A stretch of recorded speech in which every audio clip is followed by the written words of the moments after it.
Welcome to another episode of John Teaches. In our last episode, I went on Fiverr to hire a professional comic book artist to redraw one of my sketches, which I then took into Photoshop and recolored.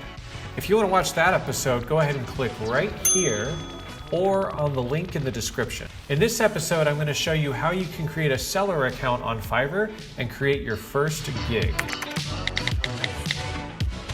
So first off, if you don't have a Fiverr account already, all you have to do is click the join button and you can sign in with Facebook, Google, or your email. Next, you'll want to switch to the seller account by clicking this handy seller link in the menu. Then click on the big green Become a Seller button. Here are some recommendations Fiverr has for us. First, take your time, link to your networks, be accurate, use a real photo, and verify your ID. If you don't want to show your face on the internet, you can use a stock photo that represents basically the type of gig you'll be doing. A really awesome free stock photo website I use is unsplash.com. Some things Fiverr says to avoid are being inaccurate or misleading, having duplicate accounts, and side note, yes, they will ban you for doing that. Avoid soliciting or promoting your gigs to other Fiverr members, and avoid communicating outside of Fiverr. I'll be taking you through the process that I went through just so you have an idea of what to type. So let's just put in my name. Now it's picture time. Yes, you're an animal. Yes, that's it, yeah. Now for the bio part, I've already done a bio in my websites and all the other portfolio sites I have. So I'm just gonna do a quick copy paste and then just tweak it a bit so it's more Fiverr-y. So my main goal on Fiverr is to provide consultation, assistance, and training for anything related to multimedia and design. Now for professional info. For occupation, if you don't currently have a job or if you're a student, you can just put student or basically what you aspire to do for your occupation.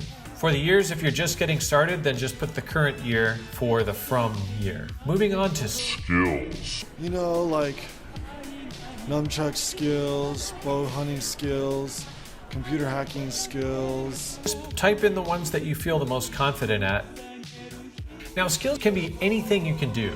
You might take a lot of the things that you can do for granted. For example, if you know how to post stuff on Instagram, you got social media skills. You basically have to be able to do anything that someone else might not be able to do. Make a whole list of everything that you can do, and then see if that shows up on Fiverr. Moving on to education. Put whatever degrees you might have here.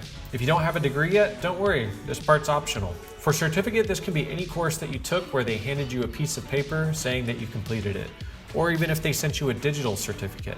Now for website, I'm putting my main portfolio website that I have a domain name for and I built in Wix. If you don't happen to have a website, you could always use any other portfolio social media site like Dribbble or Instagram or Behance. And lastly, they want me to verify my phone number. So I actually tried to use a Google Voice number and apparently they don't let you do that. Okay, now for the big moment. Time to create our first gig. So what I recommend for this part is to do something really cheap that you'd be willing to do really quickly. This is just gonna make people much more willing to buy your service because it's a much smaller financial risk if it doesn't turn out. And also, you don't want to do something that you're not going to be able to do on top of your current schedule. In my case, I'm going to offer a minimalistic illustration, just since I already have some of those to show off in the portfolio. And I know I can do them quickly. I will draw you as a minimalistic cartoon.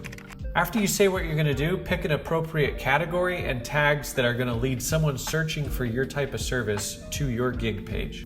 And this is the part you need to be very careful and detailed in.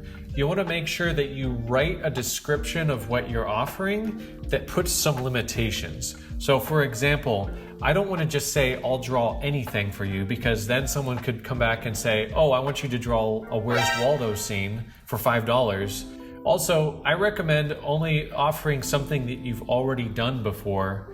That way you don't have to guess about how long it's going to take you. In scope and pricing, they offer the option to have 3 different packages, just in case you want to offer different amounts of work or different details and things like that. Just for simplicity, I'm going to stick with one single package and just offer upsells or extras. In description, I put, if you provide me with a photo, I will create a minimalistic Cartoon Network style vector caricature in Illustrator. And then I list out what's included in the base price and what's extra or what the upsells are. For the requirements, I'm just asking them to provide me with a photo and any other details or requests they want. If you ask them to include an image, make sure that you set the answer type to attached file. And finally, we've got to include some images to show what examples of our gig would look like. I happen to have some illustrations I've already done of this type, so I've attached those. For the video, I didn't want to have to do a recording of me creating one of these drawings all over again. I just did a recording of me describing what I'm going to do. All right, so this is it. I'm about to post my first Fiverr gig ever. I'm a little nervous. All right, here we go. 1, 2, 3, post. Oh, so there it is. Woohoo! In the next video, I'm going to show you how to promote your gig and get a guaranteed sale. And then once you sell your gig, how to work with your client so that you have the best experience possible. I hope you had as much fun as I did. Thanks for joining me again for another episode of John Teaches. Until next time.